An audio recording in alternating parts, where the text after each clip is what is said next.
Marx said that, but not only Marx. Before him, John Locke said it, Thomas Hobbes said it, James Madison said it. Look at Federalist Paper number 10, where he says the most common and durable source of division is the unequal distribution of property. Those who are with it and those who are without it ever form an antagonism. So there is, the only difference was that Marx said it disapprovingly.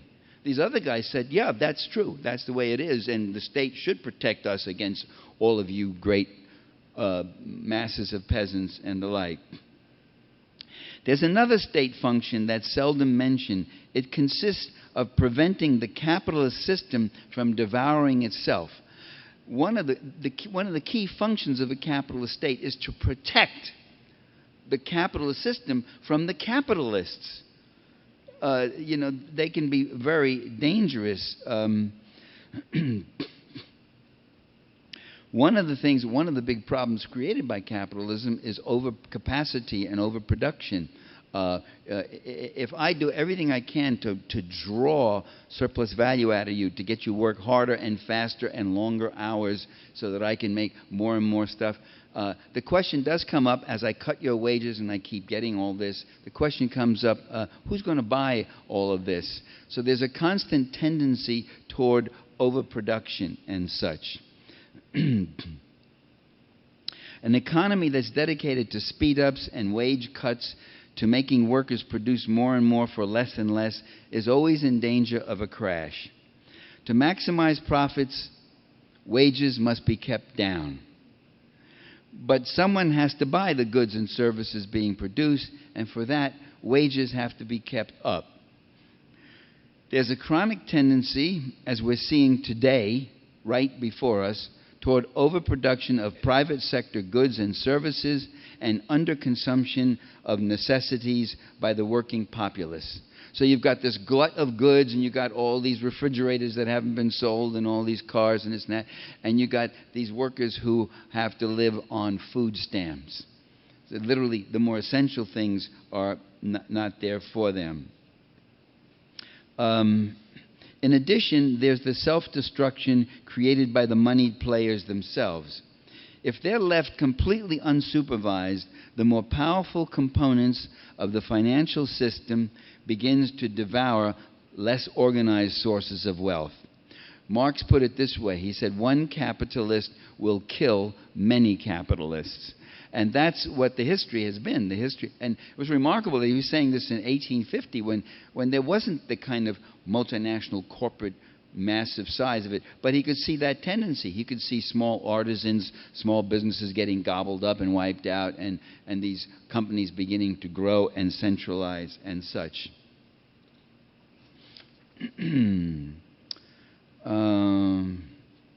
Among the victims in this competitive process, as I say, are other capitalists, small investors, and the many workers who lose billions of dollars in savings and pensions when the economy goes down the tube, or when there's a crash or a crisis or a panic.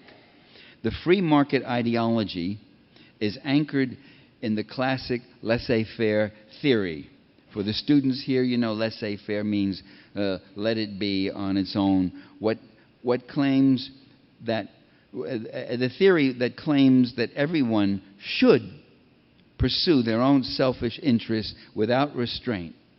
This unbridled, unregulated competition supposedly will produce maximum benefits for everyone because the free market is governed by a miraculously benign thing called the invisible hand that optimizes collective outputs. Greed is good, as we heard one character in the movie say.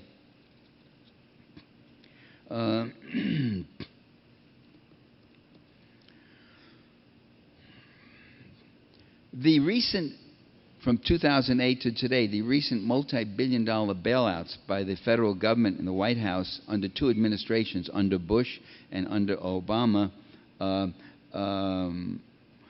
themselves turned out to be an opportunity for pillage. Not only does the state fail to regulate, it itself becomes a source of plunder, pulling vast sums from the federal money machine and leaving the taxpayers to bleed. Meanwhile, big bailout beneficiaries, multinational corporations, Goldman Sachs, Citigroup, Bank of America, are not lending out the money. They're just laying it away. They're laying off tens of thousands of employees. They're not giving money to investors. There aren't that many investors. You see, they give money out when there's market, and there's market when there are people who can buy. But if nobody's buying, if people are cutting back, they're not going to give you money to start a business. You're not going to want to risk starting a business when there's no demand for that service or that product. So that raises the question of why were they given all that money in the first place?